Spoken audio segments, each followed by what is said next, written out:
Jai Shri Shri Radha Madhav ki Jai, Shri Shri Radha Madan Mohan ki Jai, Sita Navami Maha Mahotsav ki Jai, Shri Shri Chaitanya Mahaprabhu ki Jai, Gaur Nitai ki Jai, Sita Ram Lakshman Bhakta Hanuman ji ki Jai, Srila Prabhupada ki Jai. Om Namo Bhagavate Vasudevaya.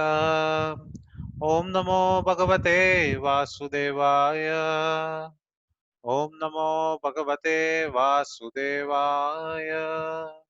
Om Ajnanatimirandasya Jnananjana Shalakaya Chakshurun Militam Yena Tasmai Shri Gurave Namaha. Nama Om Vishnu Padaya Krishna Prashtaya Bhutale Srimate Bhaktivedanta Swamin Nitinamine Namaste Saraswate Deve Gauravani Pracharine Nirvisesha Shunyavadi Paschatya Deshatarine Jai Shri Krishna Chaitanya Prabhu Nityananda Shri Advaita Gadadara Srivasadi Gaura Bhakta Hare Krishna Krishna Krishna Hare Hare Hare Rama Rama Rama Hare Hare. Welcome to one and all to this webinar series which we are planning to start for especially the Perth devotees and the extended families of Perth devotees. At the outset, I'm very, very grateful that you have given me a chance again to purify myself by speaking about the Lord, but more than that, to purify myself by taking your blissful association amongst everyone who is assembled here, be it virtually or be it physically. Because it is known that Lavamatra Sadhu Sangha Sarva Siddhi Hoye. In the Vedic Shastras, it is always said that association of devotees is one of the most purifying element in our lives. We might spend much time and or we might spend a large quantity of time with so many people around the world, with our kith and kin, with our families, with our friends, with our colleagues, with our acquaintances, whom we meet every now and then in our walks of life. However, there is always a special moment, the Shastras or the scriptures say, when you meet a person who is a devotee. And the reason they say that, how long should you meet a devotee? Should you shake hands? Should you say Haribol or keep Hariboling around? That's the word today that we use nowadays, that people are Haribol devotees. They're like, they meet once and they say, Haribol, Haribol, how are you? Are you good? Oh, okay, where are you from? Oh, I'm from Mayapur, I'm from Vrindavan. Okay, Haribol, Haribol. And that's it. So is that good enough? So we've been Hariboling around, but the Shastras say even that small bit of Hari bowling, which we keep on doing between the devotees, and it might be a second, but the scriptures say lava. Lava means 1/10 of a second. Now that's like a fraction of a time, which is so minuscule in nature, so negligible in nature. But they say that that fraction of a millisecond or a microsecond or a nanosecond of a time enables one to progress in their devotional service. So I'm quite happy to be here, and my good friend, my actually like my mentor, and also my very good um, person to go to when I have spiritual troubles, my Krishna Bihari Prabhu. He has kindly bestowed me, saying that I would be able to speak to you for the next 4 sessions. So I hope to bring some good things from our scriptures, from what our acharyas say, and in our practical lives, which is very useful. And we hope that these sessions would be useful. The topic that we have taken for this webinar is called as Total Surrender Gives total freedom. So this is something like an oxymoron, or you might say that it's a little tricky as a subject, because these words generally we see in the movies or in the web series or whatever you might have seen it in the past. Generally, there's a robber who comes to steal something, and when the police comes in front of him, the first thing they say is, in Australia, they might be saying freeze, or they might be saying surrender yourself. And the first thing they do is they put their hands up and they say surrender.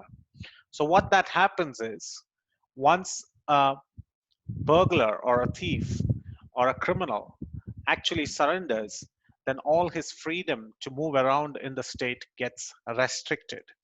So this is seen as opposites to each other. If surrender is one element, then freedom is seen as something which is opposite. But in spiritual life, it's a very beautiful purport that Srila Prabhupada gives. In the spiritual world, which is actually a straight opposite or a reflection of the material world is a reflection of the spiritual world. So the spiritual world is quite opposite. Total surrender. If you surrender completely, it says that we get complete freedom. How is that even possible?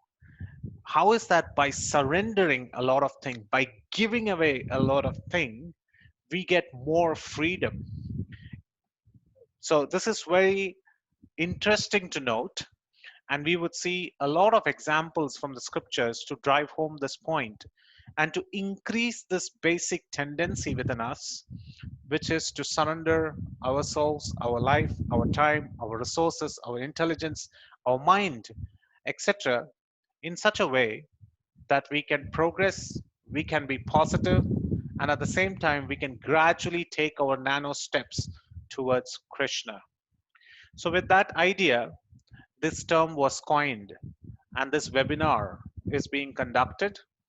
And the name of the seminar or the webinar is Total Surrender Gives Total Freedom. Let us first understand, everybody in this world right now, due to the crisis that we are in, have been locked down around the world.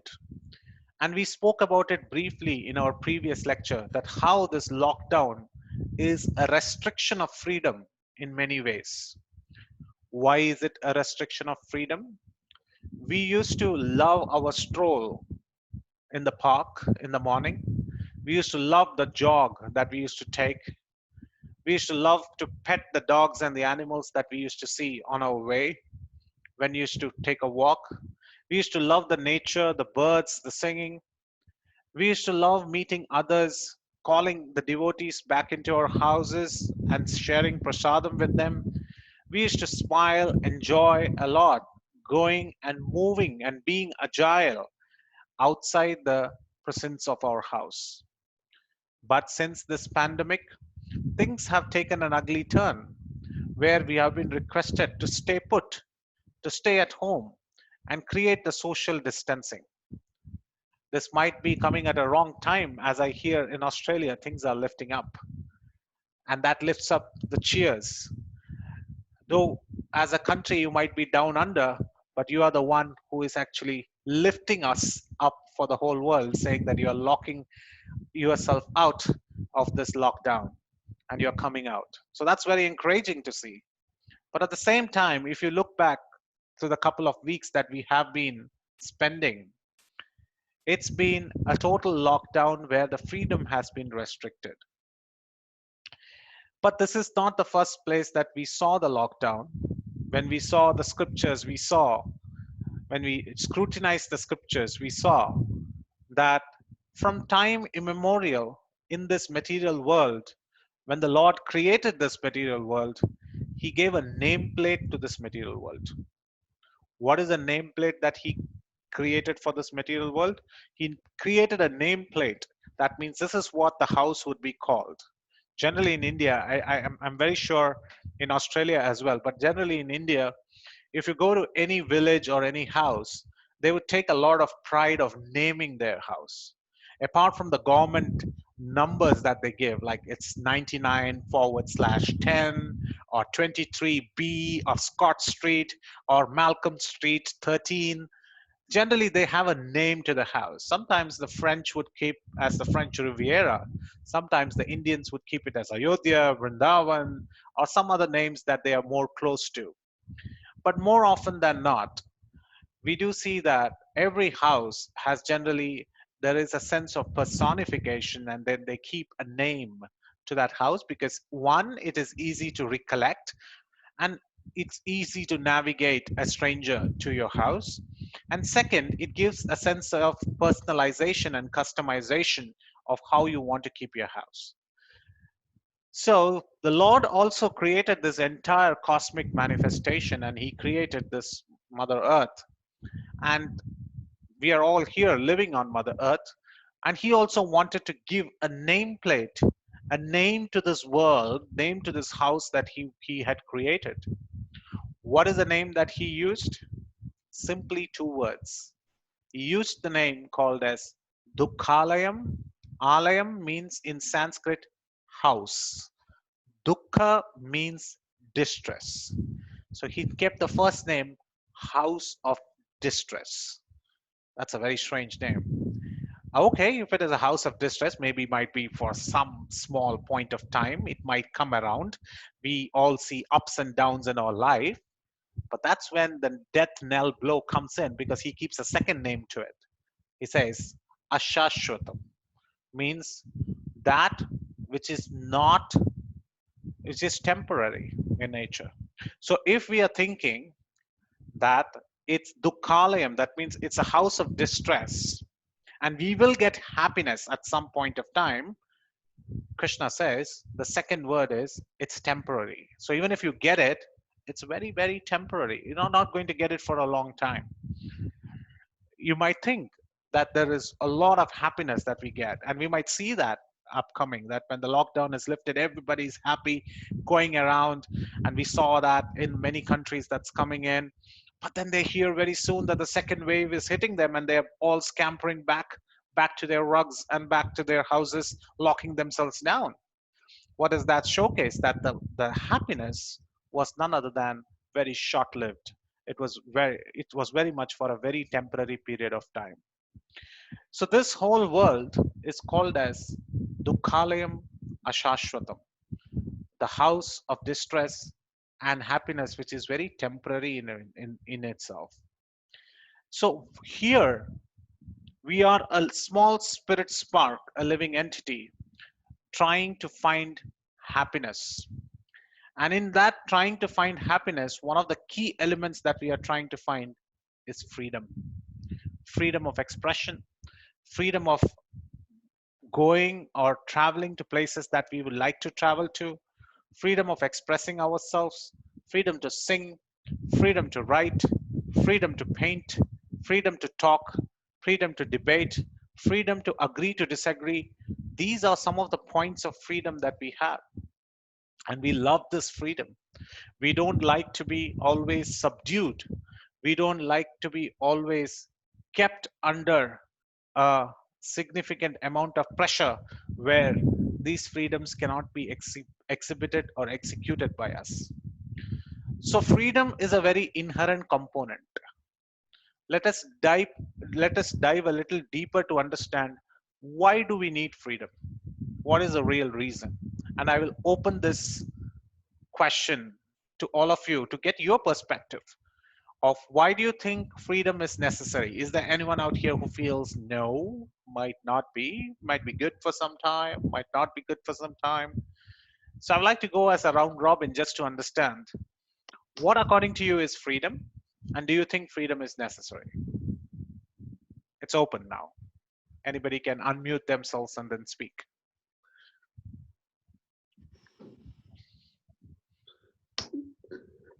Sure, Prabhu, I can. This is Sumit here. Yes. I think freedom is needed, especially in the material world, to express yourself, to do things which you incline towards. And different people in different mode of nature, they might have different inclination. So I think freedom will give them a natural way of blossoming or growing, or at least maybe the false impression as well for the time being. Right. And of course, I'm not going to go to anything what Krishna says in terms of, I think we're gonna arrive to that point that what freedom is and so on. But I think in the material world, that's to answer the question, Prabhuji, that's why I think freedom is required and what it gives us. Okay. Great. So in gist, it is for everyone to blossom, they find their way, and hence it's required that everybody needs to have freedom, and it's quite necessary. Okay. Anybody else? So What's that the freedom means it's just a feeling of free to think or free to act. You don't have to in your own way. You don't have to look for someone to control you. It's just the way how you act in the material world. If you're talking about, Yeah. just free access to live the way you want. okay? So that's a great. So freedom kind of gives us to choose our path of how we would like to live and act, and our actions can depend upon the freedom that we have. Okay, it's necessary. Anybody else?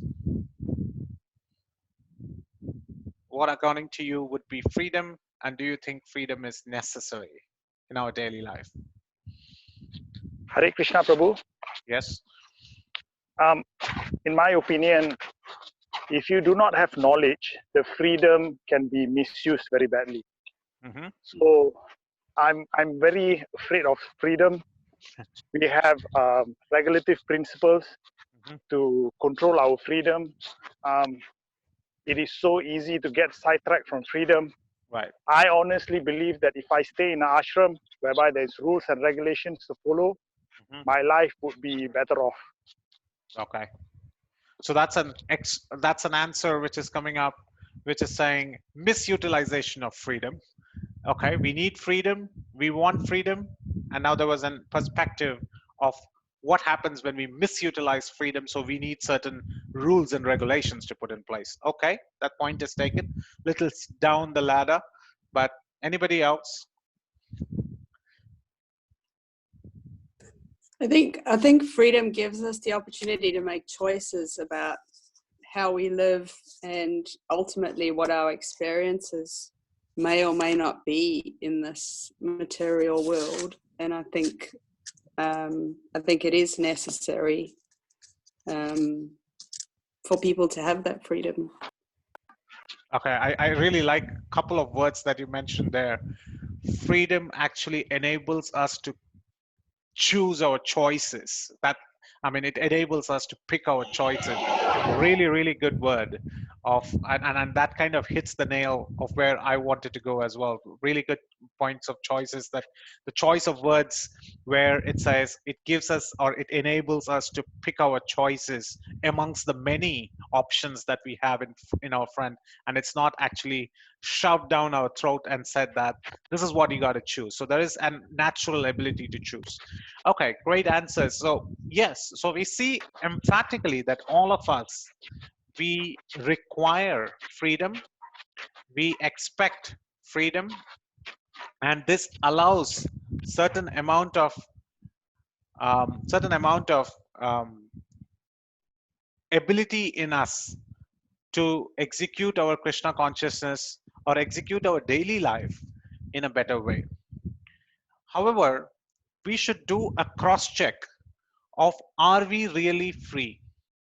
The Shastras or the scriptures, which is always a great place and source of knowledge, showcases us very clearly that what really is freedom and what should be the expectation of freedom as well. And that's being mentioned very clearly in the scriptures. What they say is that freedom in the Vedic Shastras, it enables us to tell us very critically four things. First and foremost, it tells us if we can choose, if we have the freedom to choose our parents. So that's my first question. Did we have the freedom that when we wanted to come into this world, we did a poll, or we did have a choice to choose our parents? Did somebody want to say, I would be born in the Trump Towers? Did somebody say, I would be like to be in Perth, not in Sydney? Or did someone say, you know what? I think I should have been a child of Meghan Markle and also the prince who is going to come? No, none of us had that choices to make. None of us had that ability to choose our own parents. It was just impossible. So this is one thing where it is not chosen by us. It's kind of bestowed to us and we have to live with it. Maybe our parents would be super affluent, or they might be the greatest of celebrities, or our parents might be downtrodden and poor. We have no choice. We cannot alter that fate. Of course, their actions can alter their fate, but our choice of being born there is not something which is in our control. So, the first thing, the birth that we have, is something that is not being chosen by us. Okay? Maybe one of those things, which is birth. What about the freedom to choose the day that we would like to leave this world? If someone wants to say, you know what, Corona doesn't seem like to be the disease where I would like to do a goodbye to this world. Maybe it should be something more severe. Or maybe I would like to have a peaceful death. I would not like to leave my life with some diseases like Corona or others. Do we have the freedom to choose our death date? Can we make our certificates prior in nature? The answer is no. We cannot choose our death date. Now, somebody might say, but we can voluntarily end our life. But that's not seen as something genuinely intelligent way to do. That's something like misuse of the freedom that you have. And it's, as per legal law, also it's a crime. So we do not have the freedom to choose our birth date. We do not have the freedom to choose our death date. We do not have the freedom to choose when old age will hit us, because it will come when the time is right. You cannot stop it. We might have a lot of Botox injections at every place on our cheeks and bones and nose and lips and everywhere. But after some time, you'll find that some parts of your body are melting away due to those chemicals, and old age will hit. We have seen innumerous personalities who have taken shelter of these modern age chemicals and cosmetics. I'm not saying those are bad, but finally, that doesn't serve the purpose for which they have been trying to do so. They are not able to serve the basic element of old age. So it's very difficult to stop birth. It's very difficult to choose the freedom date of death. At the same time, it's very difficult to choose the date of old age. I would just request, if nobody's talking, they can go on mute so that will enable me to speak easily. Yeah. So it's very important for us to understand that we would like to know where our freedom starts and where our freedom ends. So birth, death, old age, and finally disease. This is the fourth thing, that we cannot have a freedom to choose when we will get diseased and when we will not. We can sufficiently protect ourselves with immunity, but cases like these pandemic was not something that we chose. It came to us. So this is again a restrictive freedom that we have. Now one might say, Prabhu, you're always talking about all the negative things of freedom. Why don't you see the positives? Why don't you see that when we walk on this planet Earth, I have the freedom to either drink a lassi, or I have the freedom to drink a tandai. I have a freedom to drink a pomegranate juice, or I have the freedom to drink a watermelon juice. So these are freedoms of my choices.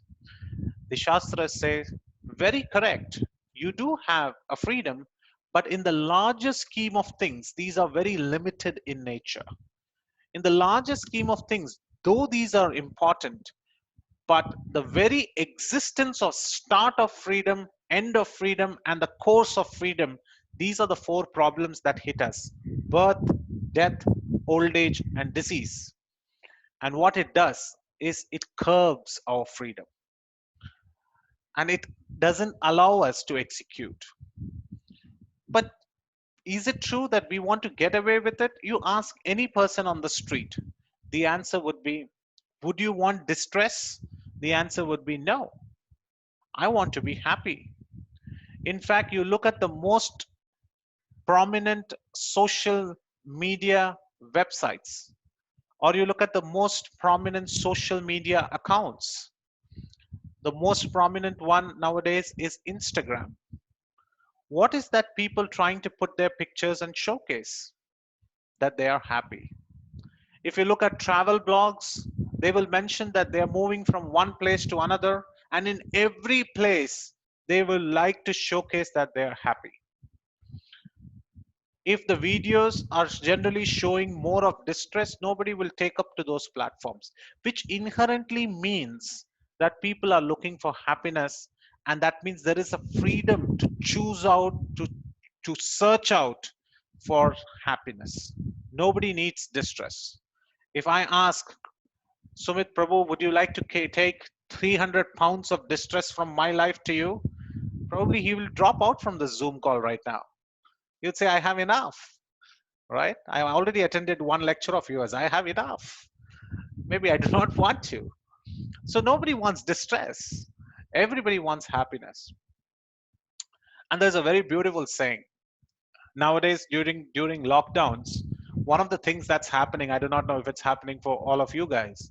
A lot of your school friends and classmates whom you have left back 30, 40 years away, or you have come a long way from your school life, are searching you down, scourging you down, and adding, and they're talking to each other, how are you doing?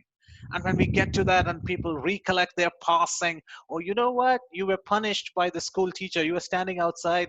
Oh, you know, I pulled the braid of that little girl and she complained it to me, and my dad was called in. Ah, yeah, I know. Do you know we were back in the alley? You proposed to that girl. All these things are what people are saying, and they are trying to find a lot of happiness. But I was just thinking while this was happening, let's go back to that 30 years for a second. Let's pause for a minute and just travel back 30 years or 20 years or whenever is your school days.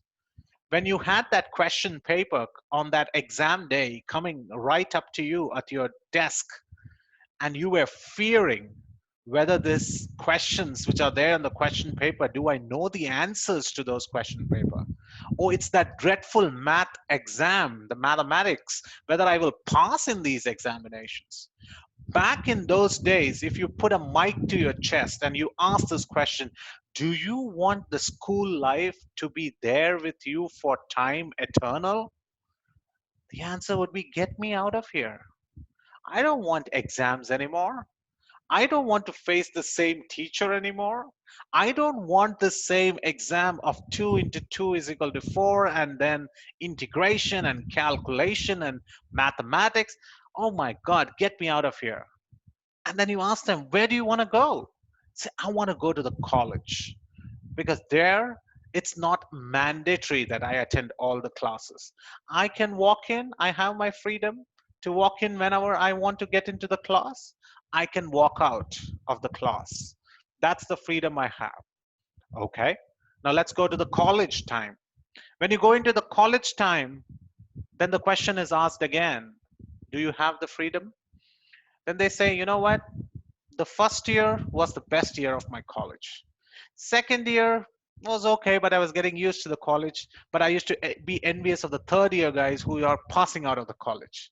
And then you meet the third year guys, you ask them, do you want to stay in the college for long? They said, no, I want to get a job, get my own money, get my bike, get my BMW, which my body, mind, and words cannot afford. That's BMW for you. My body, my mind, my words cannot afford it, but I want that. I want to speed past those Gold Coast roads, and I want to ensure that I have a time of my life. And then now, when they got to that phase, 30 years later, sitting down in a lockdown, they're saying that our school days, our college days were the best times of our life. Now look at the paradigm shift. When we were in the first year of the college, we thought the happiness was there in the second year. When we were in the school, we thought the happiness was in college. When we were in the second year, we thought the happiness was in the third year. And when we were in the third year, we thought the happiness was there in the job. And when we are doing our job regularly on a 9 to 7 basis, we are thinking that actually, I think the happiness is back there. So while we are young, we think our happiness is ahead of us, and we make our choices and freedom to select those happiness. But when we reach there, we say it might not be here, it might be back there. The fact of life is happiness was never there. It's only a illusion that we have that it's gonna come to us. Another beautiful example I'll give. You ask any small children who are at the age of 5 to 12. On their birthday, if you ask them when they become 5 to 6 year old, 6 to 7 year old, you tell them you're growing very small day by day. Though you are looking like a 6 year old child, but you actually look like a 4 year old child, the kid will start weeping. Because the kid will say, no, I'm growing to a mature adult. I'm getting more intelligent. I want to grow bigger. Look at daddy, look at mommy. I'm actually becoming like them. I'm not growing younger. I want to be a teenager. And from teenager, I want to be an adult. I want to make my choices. Okay? So maybe then I make my statement that when you meet kids or when you meet people, though they are looking at their age, which might be 6 year old, 7 year old, 10 year old, 20 year old, you should actually tell them that you're looking much older. That means they become happy. So I go to a 60-year-old person on his birthday, I say, oh, you're 60-year-old, you actually look 70. What will be the answer? They will throw us out. He said, how dare you? I'm actually looking 30. Don't you see the 2 Botox injections that I took yesterday? I'm looking younger. Why is that? Why is there a change of rule for a young boy who wants to grow older, and for an old person, he wants to grow younger? If you keenly look at it, they're both searching for happiness. The young one feels that the happiness is out there, whereas the old one feels the happiness when it was in young, though he has passed through the entire age of happiness. Why? Because the body kind of depreciates itself over time. So the freedom to even exhibit our body is quite limited. To choose the pleasures of happiness is quite limited. So hence what I'm trying to say, my friends, is that though we have the limited freedom in this world, the larger aspects of freedom, if you check, it's very, very limited. It is not total freedom that we always get. We always get a limited freedom, and that is the nature of this world. So now the question is, how do we get total freedom? And what is the definition of total freedom? Total freedom, Krishna says in the Bhagavad Gita, is when we are not affected by the miseries of this world, when we are not affected by miseries of our own mind. And there is a beautiful example how the mind really causes miseries.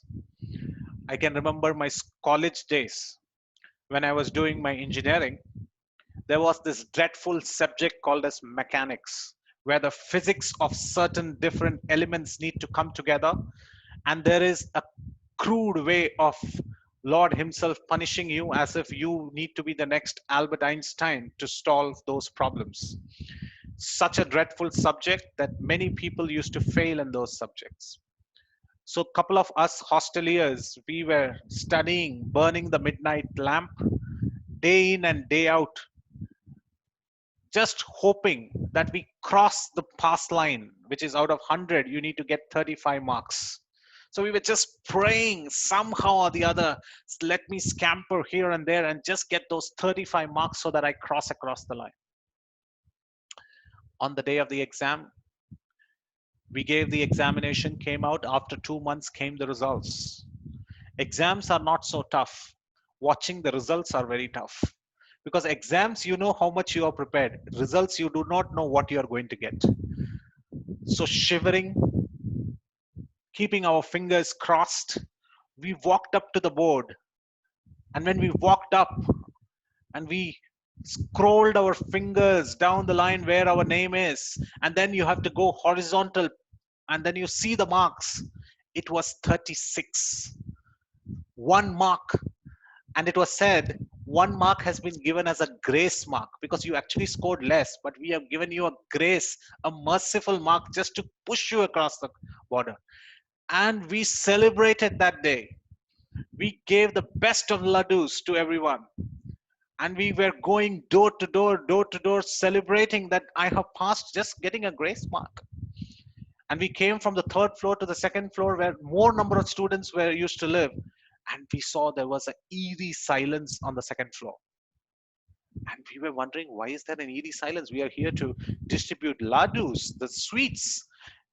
And then somebody said, our topper of the class, he tried to commit suicide. And now we rescued him. He's sitting in his house. He's sitting in his room. And we went there. We knew that he's a topper. He always gets 100 or 99 or 95. So we rushed inside.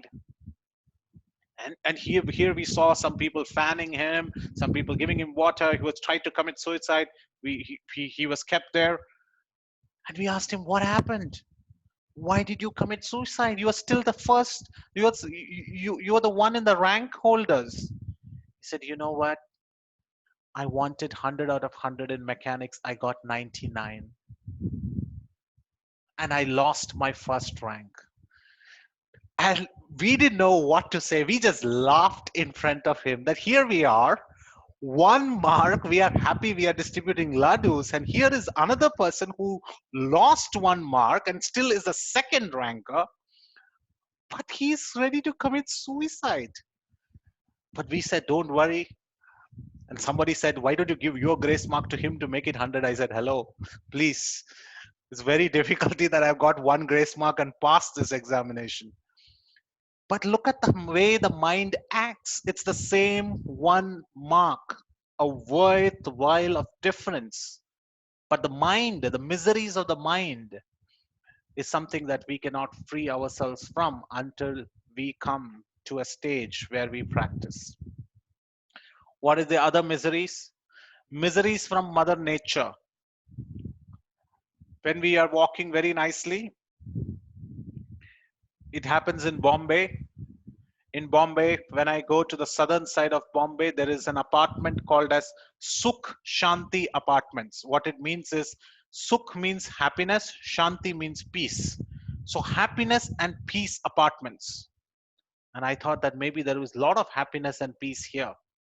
The next day I walked by, there was no building at all because it rained a lot and there was an earthquake and that building fell down. There was no Sukh and there was no Shanti. There were only 2 guards standing outside. Their name was Sukh and Shanti.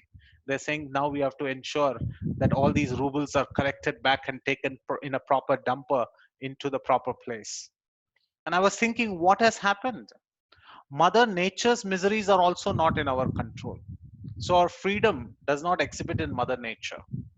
We cannot control Mother Nature. We cannot ensure that volcanic eruptions don't take place. The best example is in Australia. We just saw the bushfires.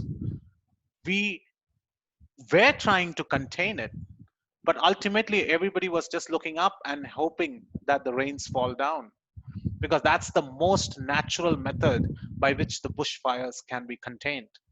So Mother Nature is another great example where the miseries do hurt us and we cannot do it. Miseries of the mind, miseries of the Mother Nature. So like this freedom of ours, what I'm trying to say is curtailed. So it's imperative for us that we find solutions by which it is only intelligence in us that we come out of such situations in the future. An intelligent person is one who does not commit the same mistake twice. First class devotee is one, or a first class person is one, when he sees others' mistakes, he rectifies himself. It's not like he feels that, oh, that happened to him or her, it might not happen to me. No. The first class person is one when he sees or she sees that there is a problem with the other person, it can happen to me too, and they correct. Who is a second class person? Who ignores that it happened to them and will wait for it to happen to them. For example, if somebody says, don't touch fire, by touching fire, it will burn you. The first class person is, if when he sees somebody else touching the fire, it burns for them, he will understand, I should also not touch. That's the first class person. Second class person is one will go and touch and see whether it burns or not. And when it burns, he will understand, oh, yes, this is not good for me. Third class person is, even after getting burnt, he or she will not understand that this is bad for us. That is a third class person. So, our aim should be that we should become first class. And the scriptures actually are telling all these examples to say, don't commit the same mistake of finding this great sense of freedom in a world which is having restrictive freedom, which is actually not the freedom. So while one might choose the path of the first, second, or the third, it's quite imperative for us to open the books of the Shastras, to open the books of the scriptures, and understand what is that way by which we can gain true freedom. Why should we even look at freedom? Because by gaining true freedom from these miseries, only by eliminating the bottom line foundation of these miseries, we can even think of achieving happiness in our world. Any definition of happiness means it's 100% happiness and 0% distress. You cannot have 40% distress and 60% happiness and still call it happiness. No. It has to be 100% happiness, means it has to be 100%, no element of distress. Once in 2011, when India won the World Cup of Cricket, I was giving the same lecture, that how India won the World Cup of Cricket. In the last ball, a famous personality hit a sixer on the last ball, and the whole country went into happiness. And at the same time, I was giving this lecture in Bombay, and somebody said, how do you say this, Prabhuji? Don't you see the entire brouhaha which is happening on the streets of Mumbai? Don't you see that people are hitting sixes and they are now happy? Don't you see entire India is happy? So isn't it 100% happiness? It made me also think, yeah, it's true. Some country won a World Cup. But then there was a beautiful answer from somebody from the audience. He was a South African who was sitting in the audience. He mentioned, no, it's not 100% happy because I am sad because my country lost. Yes, it's true. So if you look at it, there are 11 countries who play the game. One person is happy, rest 10 are going to be sad. This is the fact of life. So if you take up the scales, you'll find that the distress is higher, the happiness is lower. In fact, a very good example is given by Jayapataka Swami Maharaj. He gives a very, very nice example, a very beautiful way of understanding how these distresses are in our life. We get so enamored, we get so enchanted by these happy moments that we forget that there is distress. And Prabhupada says it's like licking the honey bottle from the outside. We have not even opened the tap or the bottle cap. We can just take a dollop of that honey and just lick it. But we are not doing that. What we are we're keeping it sealed tight. And there's some amount of honey which is on the outer layer of the bottle, and we are just trying to lick it, and we are just thinking that it's great happiness. So Jayapataka Maharaj gives a very nice example. What does he say? He says the happiness in this world is nothing else than hubu dubu. Now, what is this hubu dubu? Now, he puts it as hubu dubu. What is this hubu dubu? And he gives an example. Imagine you go into your bathroom, and in that bathroom, you have a bathtub which you can fill it up fully with water. And now you're not going to take bath. You're going to call your friend, and you're going to tell your friend, please don't try this at home. I'm just telling you an example. So you tell your friend, suppose I tell Krishna Bihari Prabhu, please hold my head, hold my shikha, and push me into the water and keep me pushed in. What will happen to me? My head will be under the water and I will be gasping for air, and I will do all the bubbles in the world more than Finding Nemo, right? And I'll be doing all blub blub blub blub blub blub blub blub blub. And then for a second, when I'm like literally gasping for air, Krishna Bihari Prabhu is very merciful. He just lets me a little up. He pulls me up by the shikha and allows me to take a fresh breath of air outside the water. Imagine you are that person. How will you take the air? With as if this is the first time in your life you're going to breathe. But you know what? That's even less than half a second, because Krishna Bihari Prabhu is equally not that merciful also. He pushes me in back into the water. And again, I go hubu dubu, hubu dubu, hubu dubu. So this is what he calls as hubu dubu. When you do hubu, that means you're inside the water. And when you are taking the breath of air, you're outside the water. What he wants to say is that majority of the time we are inside the water suffering, and that happiness is nothing but that nanosecond of breath that you take from above the water. But know that that nanosecond is not, you cannot even enjoy it, because the next wave of pushing you in is going to come to you. This is called as the hubu dubu logic. Dubu means going down, and hubu means you're just coming up, floating for a nanosecond. That's the world we live. So it's very imperative for us that we choose the scriptures to find out a way how we can mitigate these distresses and achieve freedom. The ultimate freedom is, while we talked about how we do not have freedom, we have to talk about what is ultimate freedom. Ultimate freedom is getting away from birth, death, old age, and disease. Ultimate freedom is to be not be under the modes of this material nature. Ultimate freedom is to choose the kind of service that we can do to their Lord. The ultimate freedom is to be not in the shackles of this material body where certain actions are limited. With this material body, I cannot fly like a bird. I am a man. I have to go take a ticket, go in Qantas Airways, and come to Perth. I cannot be a seagull, and I cannot just fly all the way from here in Bombay to all the way to Perth. I cannot do that. So I have limitations, but freedom means no limitations. So there was a good point that was mentioned, that freedom also needs to be seen with rules and regulations. Only when we are trying to live that life. So we need to see that rules and regulations. We will see that in the upcoming seminars. So hence it's very important for us that we need to understand this is the total freedom. But why are we putting so much of energy to understand this total freedom? Because we are a spirit soul. The soul is a part and parcel of Krishna.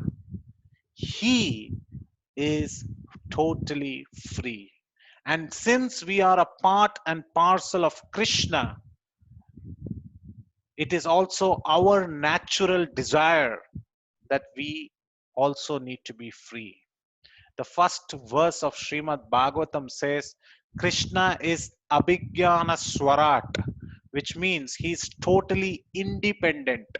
He doesn't have to be dependent on anyone. That means he has full freedom. He can appear anywhere. He can speak any language. He can speak in French. He can speak in German. He can speak in Hindi. He can speak all the different languages. He's free to appear anywhere at any point of time. He's totally free. And we are part and parcels of that Krishna, the Supreme Personality of Godhead.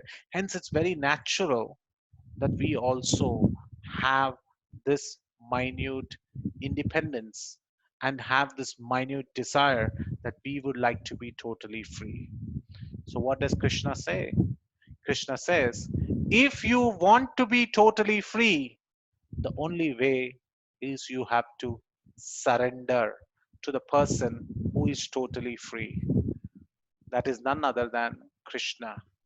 Unless we surrender unto the person who is totally free, we will not be able to understand, we will not be able to comprehend how to attain this freedom. Though in this first webinar, I just wanted to define the topic.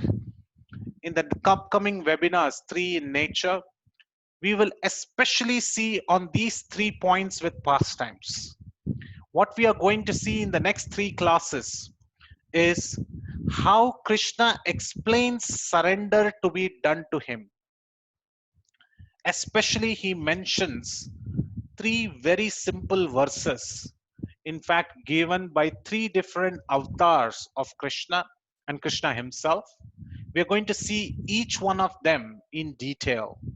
The first one would be called as Varaha Charama Sloka, where Lord Varahadev is giving us a way how we can get total freedom. The second is Rama Charama Shloka, where Rama says how you can achieve this total freedom. And finally, we will see Krishna in Bhagavad Gita, what he says, how we can achieve the total freedom. And all of this starts with a simple concept of surrender. And what is this surrender? What are the elements of this surrender? How it enables us to give us freedom? Will it actually work in this modern age? Is it applicable to me? Or is it some mumbo jumbo in the scriptures? All this we will learn in the upcoming webinars. The only takeaway for today is introduction of this topic of this webinar, where we understand that we all yearn for freedom, we all want freedom. However, the freedom given to us in this body, in this lifetime, with our birth, with our old age, with our frame of body, with our parents, with the nature, with the place we stay, the disease that we have, is quite limited in nature. Hence, we need to find a solution by which we can attain total freedom. This is what is the message for today, the start of the seminar, which is called Total Surrender Gives Total Freedom. So I pause myself here. It's exactly an hour, and I would open up for any questions or comments or any topics that you would like me to focus upon in the upcoming webinars. You're more than free to let me know. Hare Krishna. Now we open for comments, questions, or clarifications.